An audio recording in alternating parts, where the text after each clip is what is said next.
এক ফুল দো মালি। রাজ্যে রাজনৈতিক পালাবদলের পর তৃণমূল যখন ক্ষমতা থেকে চলে গেল, তারপরেই তৃণমূলের অবস্থাটা ওই এক ফুল দো মালির মতো। দলের নাম, দলের প্রতীক, দলের ফান্ড, এমনকি বাইপাসের ধারে ভাড়া করা পার্টি অফিস, এগুলো নিয়ে দুপক্ষের মধ্যে টানাটানি অব্যাহত। শুরুটা হয়েছিল বিরোধী দলনেতা কে হবেন। 10 বারের বিজয়ী বিধায়ক বর্ষিয়ান শোভনদেব চট্টোপাধ্যায়, নাকি প্রথমবার বিধানসভায় জেতা সিপিএম থেকে আগত ঋতব্রত বন্দ্যোপাধ্যায়। সেখান থেকে ধীরে ধীরে ধীরে ধীরে দলের নাম, দলের প্রতীক এবং হালে দলের ফান্ড, এগুলো এখন কাদের দখলে থাকবে তা নিয়ে ব্যাপক টানাপোড়েন তৈরি হয়েছে। দেখুন, রাজ্য রাজনীতিতে কত ইস্যু রয়েছে, সেদিকে কারোর মাথা ব্যথা নেই। এখন ওই এক ফুল দোমালির টানাটানিতেই রাজনৈতিক মহলের আগ্রহ বেশি। আড়াআড়ি বিভাজিত তৃণমূল, একটা মমতা বন্দ্যোপাধ্যায় পন্থী তৃণমূল আর একটা বিরোধী দলনেতা ঋতব্রত বন্দ্যোপাধ্যায় পন্থী তৃণমূল। যাই হোক, বিষয়টা ব্যানার্জিদের মধ্যেই ঘোরাফেরা করছে। বর্তমানে তৃণমূল কংগ্রেসের যা হাল, সেটাকে অনায়াসেই আপনারা দুলাল চন্দ্র ভরের তালমিজরির সঙ্গে তুলনা করতে পারেন। কেন তৃণমূল কংগ্রেসের বর্তমান অবস্থার সঙ্গে দুলাল চন্দ্র ভরের তালমিজরির তুলনা টানলাম? বিষয়টা বুঝুন। তৃণমূল মানেই মমতা বন্দ্যোপাধ্যায়, মমতা বন্দ্যোপাধ্যায় মানেই তৃণমূল। এই ইতিহাসটা লেখা হয়ে গেছে। এই ইতিহাস চেঞ্জ করা কারোর সাধ্যিতে নেই। আপনি কোনো পাগল বা বদ্ধ উন্মাদকে ডেকেও যদি বলেন যে মমতা বন্দ্যোপাধ্যায় মানে তৃণমূল কংগ্রেস নয়, বা তৃণমূল মানে মমতা বন্দ্যোপাধ্যায় নয়, সেই বদ্ধ উন্মাদ বা পাগলই আপনাকে উল্টে উন্মাদ বলেই ডাকবে। ফলে মমতা আর তৃণমূল একে অপরের পরিপূরক, একই মুদ্রার এপিট ওপিট। কিন্তু কেন দুলাল চন্দ্র ভরের তালমিজরি? কারণ তৃণমূলের অধিকার, পেটেন্ট বা ট্রেডমার্ক এখন আর শুধু ইতিহাসের পাতায় লিপিবদ্ধ নয়, সেটা আইনের খাতাতেও চলে গিয়েছে। যেমন দুপক্ষই তৃণমূলকে তাদের নিজেদের অ্যাসেট দাবি করে দিল্লির নির্বাচন কমিশনের দরজায় কড়া নেড়েছে, ঠিক একইভাবে লোয়ার কোর্ট এবং হাইকোর্টেও আইনি লড়াই চলছে। আর ঠিক সেই জায়গা থেকেই তৃণমূলের তুলনাটা চলে আসছে দুলাল চন্দ্র ভরের তালমিজরির মতো। মমতা বন্দ্যোপাধ্যায় পন্থী কালীঘাট তৃণমূল, সেখানকার লোকজন প্রতিনিয়ত প্রেস কনফারেন্স করছেন এবং বলছেন তৃণমূলটা আসলে তাদেরই, তৃণমূলের চেয়ারপারসন মমতা বন্দ্যোপাধ্যায়। অন্যদিকে ঋতব্রত বন্দ্যোপাধ্যায় পন্থী তৃণমূল কংগ্রেসও রোজ রোজ মিটিং করছে, নতুন নতুন কমিটি বানাচ্ছে, জেলা কমিটি বানাচ্ছে এবং তারাও দাবি করছে আসল তৃণমূল তারাই। মাঝখান থেকে তৃণমূল স্তরের যে কর্মী সমর্থক বা সাধারণ মানুষ, তারা কনফিউশনে পড়ে গেছে আসলে তৃণমূল তুমি কার, ঋতব্রত নাকি মমতা। আর সেই জায়গা থেকে দুলাল চন্দ্র ভরের তালমিজরির সেই বিখ্যাত দুটি বিজ্ঞাপন মানুষের মনে আসছে। রাস্তাঘাটে, টিভিতে, রেডিওতে, খবরের কাগজে দেখবেন দুলাল চন্দ্র ভরের তালমিজরির দুরকম বিজ্ঞাপন। কেউ বলছে আসল দুলাল চন্দ্র ভরের তালমিজরি কিনতে হলে আপনাকে নাম ও ছবি দেখে নিতে হবে, মানে দুলাল চন্দ্র ভরের ছবি এবং নামটা দেখে নিতে হবে। আর একটা গোষ্ঠী বলছে আসল দুলাল চন্দ্র ভরের তালমিজরি যদি আপনাকে পেতে হয় তাহলে সরকারি আর চিহ্ন দেখেই নিতে হবে। মানে যারা বলছে নাম আর ছবি দেখে দুলাল চন্দ্র ভরের তালমিজরি কিনুন, তারা ওই সরকারি আর চিহ্ন মার্কা দুলাল চন্দ্র ভরের তালমিজরিটাকে নকল তালমিজরি বলছেন। আর যারা আর চিহ্ন দেখে কিনতে বলছেন, তারা ওই দুলাল চন্দ্র ভরের ছবি আর নামটাকে নকল তালমিজরি বলছে। তৃণমূলের অবস্থাটা ঠিক সেরকম। অর্থাৎ ব্যবসায়িকভাবে দুলাল চন্দ্র ভরের যেমন একটি ব্র্যান্ড, নাম ও ছবি, অন্য একটি গোষ্ঠীর দাবি আর মার্কাটাই হলো আসল দুলাল চন্দ্র ভরের তালমিজরি।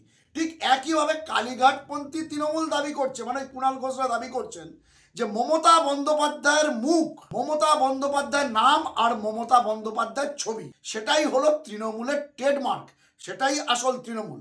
অন্যদিকে ঋতব্রত বন্দ্যোপাধ্যায়রা দাবি করছেন যেহেতু সংখ্যাগরিষ্ঠ 2/3 বিধায়ক, প্রায় 65 জন জনপ্রতিনিধি তাদের সঙ্গে রয়েছেন, কাউন্সিলররা রয়েছে, এখন আবার দিনে দিনে জেলার তাবড় নেতারা তাদের সঙ্গে যোগ দিচ্ছেন। সর্বোপরি বিধানসভা স্পিকার, আনুষ্ঠানিকভাবে তো, সরকারিভাবে তো ঋতব্রত বন্দ্যোপাধ্যায়ের নামের পাশেই বিরোধী দলনেতা শিলমোহরটা মেরে দিয়েছে। ফলে দুলাল চন্দ্র ভরের সরকারি আর্চিহ্নের মতো বিধানসভা স্পিকারের শিলমোহরটাও সরকারি।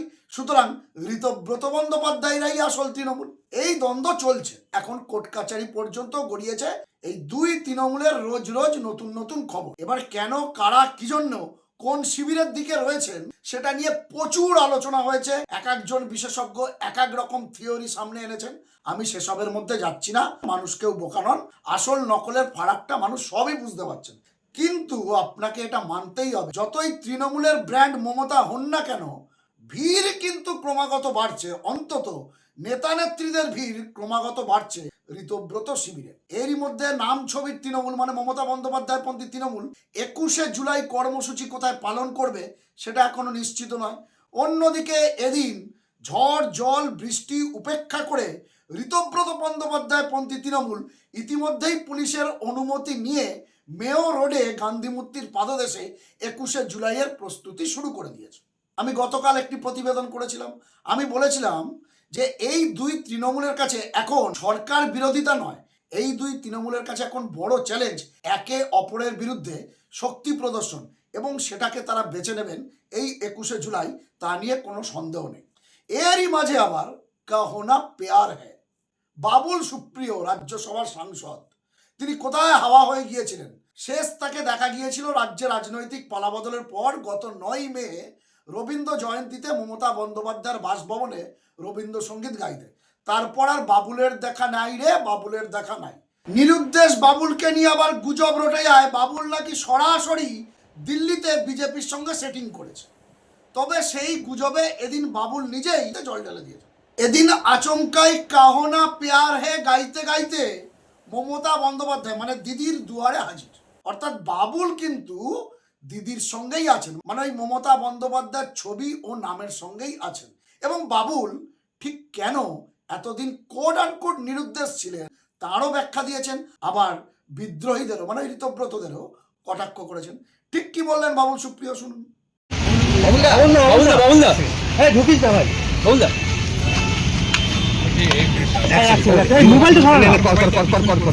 सर इतने दिन बाद आज आप ममता दीदी के मारे आए। इतने दिन बाद नहीं है, आप भूल गए जो जिस दिन 4 तारीख को रिजल्ट दिखी शायद 7 तारीख को रविंद्र जयंती थी। मैं खुद भी आया था, मेरी बेटी भी आई थी और हमने यहाँ पे गाना गा के गए। तो इतने दिन के बाद नहीं, उनके साथ मैं बिल्कुल टच में हूँ, मोबाइल में भी टच में हूँ, बात में भी हूँ।